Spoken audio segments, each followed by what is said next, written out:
how is the Boundary Road Extension project coming along? We've been hearing that it is supposedly over budget, taking a long time to progress. Can you tell me a little bit about that? Yeah, I'm not actually sure about the budget situation for the Boundary Road project. I do know it's taking a little bit longer than it was expected to take. Its work's going to recommence on that on the 24th of January. It should be finished by the end of April, so that road should be open through to the school, St John's School, Dubbo Christian School, from Boundary Road feeding through into Sheraton Road.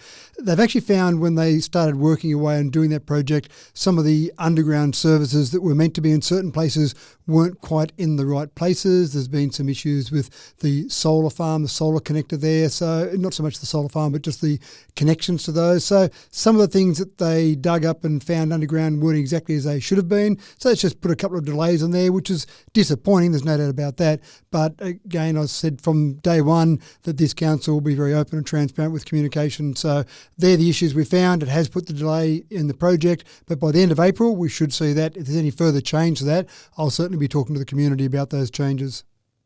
Wonderful. And can we assume that COVID-19 had a bit of an impact on the extension project? Is that true? I don't think that COVID-19 has had a specific issue in terms of the delay on that. I think it's more been those services that when you do a project and you plan a project, you look at the maps and you look at the plans to see what services there are and you make allowances for those in the timeline, the project timeline that you put together.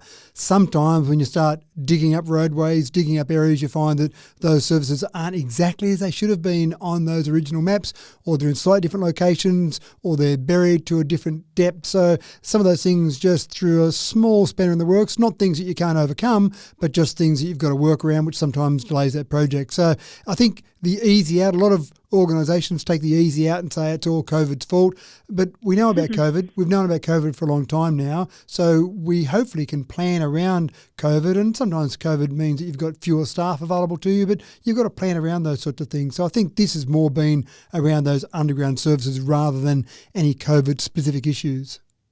Absolutely. And I like how you said there that you're not blaming COVID-19 for these delays, which is fantastic to hear. And as you said, that is true. We've been dealing with this for how long now? And we should be able to make, plans and, prioritise what's happening. So to make sure that COVID doesn't impact, which is great to hear. Thank you for that. The next topic I'm going to move on to is about council budget. And understandably, we just spoke earlier about how you've come into council, you're getting up to date on, budget expenditures and all that. Can you tell me just generically how expenditures are going to move forward in the future? Specifically, how will council seek to make savings moving forward throughout 2022? One of the big things at this new council, we had our induction day yesterday, so this new council is very new, learning the ropes for a whole range of things, but one of the big issues this council will have to deal with in the near future will be our budget. That obviously the budget for the current year in was set by the last council at the end of last financial year, but as we lead up to the end of this financial year, that'll be one of the really big things that we'll have to work on. We've got a budget that's a couple of $100 million, so it's not something that's small. There are so many things in there that you can change priorities on, so you really have to focus on that, and we will spend many, many hours going through that budget, doing some workshops, working with councillors, seeing where the priorities are.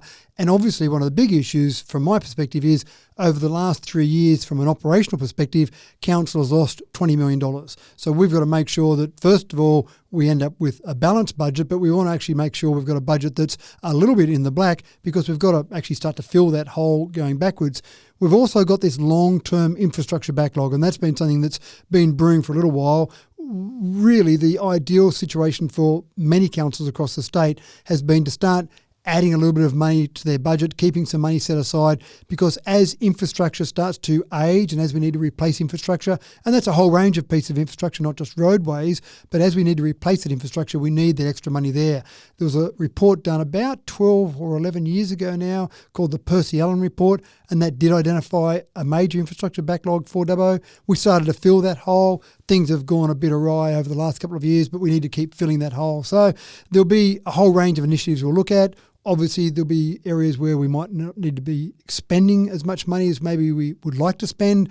Maybe some projects we need to push back a little bit, and obviously make sure we're using money, community money, in the most efficient way possible. Absolutely. Look, you mentioned that figure of $20 million loss. Can you tell me what resulted, like what caused that? Was that maybe council overcapitalising on infrastructure over the last few years, or any other reasons for that $20 million loss? I'm really trying not to focus too much on the past because I think that's done and dusted. The milk has been spilt as such, and I really want to focus on the future. I haven't actually dug down into the figures to see where that is. To give you a really simplistic answer, I would say they spent more money than they had coming in, and that's a slightly flippant answer, but it is the reality. There was more money going out than coming in, therefore we ended up with approximately a $20 million shortfall over the last 3 years. Again, it might be very flippant and easy to say it was all COVID-19's fault, but again, you have to make sure that you work out how you're going to run any organisation given the fact that COVID-19 is a harsh reality. So I wouldn't expect all of that money would be COVID-19 related. Maybe a small part of it was, but I think the reality was they were just spending more money than was coming in. We've got to make sure we don't do that. We've got to make sure that we end up with, as I say, at the very worst, a balanced budget, but we want to actually go a little bit in the black to start filling in that hole. Absolutely. And just a last question on this. And of course, you talked about how the new council is focusing on the budget and where mistakes were made, how things, and as you said, not looking towards, not looking in the past, but looking in the future, how plans can be put in place to make sure that those same mistakes aren't made, which gets me on to my next point. Are there specific strategies and plans in place yet in the event that, as we talk about COVID, once again impacts the community, how to make sure we aren't spending more money than what council is getting, etc.? Can you talk to me about any plans that may be in place? Nothing in particular at the moment. It really is just making sure that we have an appropriate budget. That's a really important thing, and that's part of the planning process. And then once you've got that budget, the reality is you need to stick to that budget. It's the same with a household budget. It's the same with a business budget. You put a budget together for a reason. You don't put a budget together just to tick a box and then ignore that budget completely. So when it comes down to expenditure, so for example, if the community comes forward to council or if councillors want to do certain projects, then we need to look at that budget and say, well, if we do project X, that means we can't do project Y. We can't do both those projects with the budget that we've allocated. So how would you like to proceed? Do you think Project X is more important than Project Y or vice versa? So one of the things that I know in my past council life was very important is we would get regular budget updates throughout the year. So you didn't wait till the end of the financial year and say, oh my gosh, we've lost money this year. How do we do that? Or, oh, we've made some savings this year. We could have actually spent some more money on the community this year. It's really important to get those regular budget updates, to keep an eye on that budget on an ongoing basis, to see how you're travelling against that budget.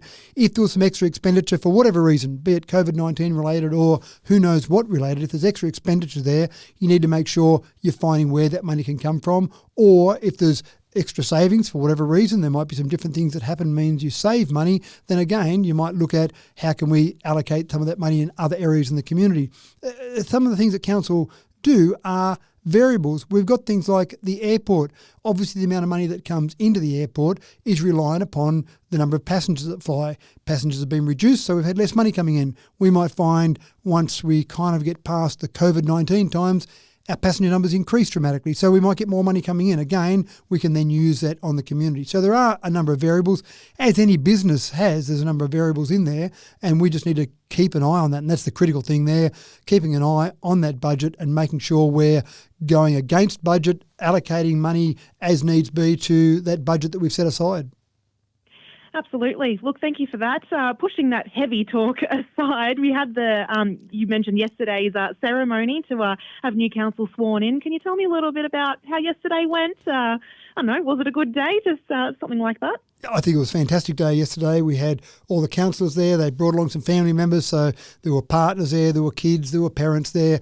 And a part of it, in fact, I spoke at the very beginning and I actually told all the partners and family and friends that were gathered with the councillors to have a good look at those councillors because they wouldn't see them again for the next 2 years and 9 months, because the reality is there's a lot of work in being a councillor. It's not a high-paying job. You get paid approximately $24,000 to be a councillor, and there's a lot of work that you put in to be a councillor. So it's about the love of the community. But what I really loved about yesterday and what I've already seen in the first couple of weeks involved with this new council group is that there's a lot of enthusiasm, there's a lot of excitement. There are people there who really want to do some good things for the community, and that's infectious. So all of the group seems excited and keen, and there was a fair bit that was dumped on them yesterday. There was all the information, the way they access that information, the way they get the information fed through in terms of things like our council papers, our committee papers, our budgets, all those types of things, just the amount of information that will be dumped on their lap, and then all that information you've got to sort through and read.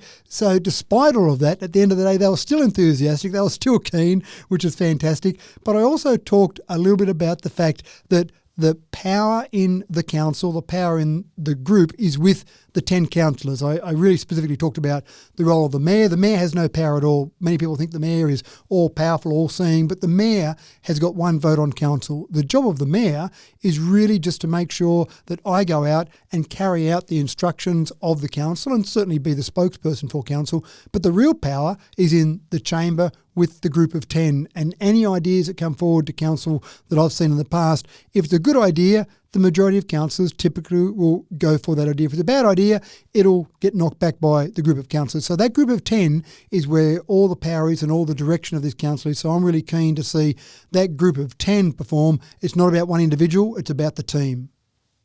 Absolutely, and I think a really good thing there is, especially over the last year or so, we've had quite a few issues within council, and like you said, the enthusiasm and passion from a relatively green council. I do believe only 2 of you have experience on this new council. Is that correct? Yeah, you've got 8 people that have never been on council before. I wasn't on the last council, so it's been 5 years since I've been on council, and Vicky Etheridge was on the last council. So only one of the previous councillors have been returned to council. In all my time involved in local government, I go back to 2004 when I was first elected, I've never seen a council group anywhere across the state that's only had one person return. Now, it may have happened. I haven't researched it thoroughly, but I know when you talk to people at conferences, sometimes people will say, wow, we had a real clean out of our council. Only 5 people got returned from the last council. Only having one return from the last council is significant. And there's a couple of things from that. The community said that they weren't happy with what was happening, and that's fine. We understand that. And again, I don't want to dwell on the past, but what they've really done is they've said, we've chosen a group of 10. We want this group to go forward and really do great things for Dubbo. And I've said from the very beginning, the most important thing for this council group to do is restore confidence in the community. There's been a loss of confidence. There's been a lack of trust maybe in the community or from the community in council. So it's really up to this group to say, let's restore that confidence, let's restore that trust. And these are words that I'm saying. Words mean nothing. It will come down to the actions of the group of 10 councillors, how we behave, how we do things in the community. That will be what the community will judge us on. Absolutely. Look, thank you so much for talking to me today, Matthew. Was there anything else that you wanted to add or anything exciting coming up in council, anything like that? Look, everything will be exciting in council. There are so many things happening in council. I'm sure we'll be talking on a regular basis. It's great to see DCFM has got a news service. I love to see that local news. And so I'm sure we'll be talking about lots of things.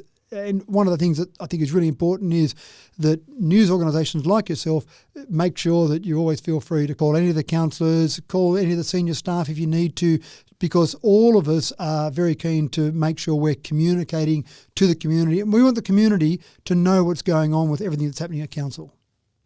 Absolutely. Look, I'll be taking you up on that and getting in touch as soon as we have something that we need to comment on. So thank you so much for that, Matthew. Really appreciate it. Right, great. Thanks very much.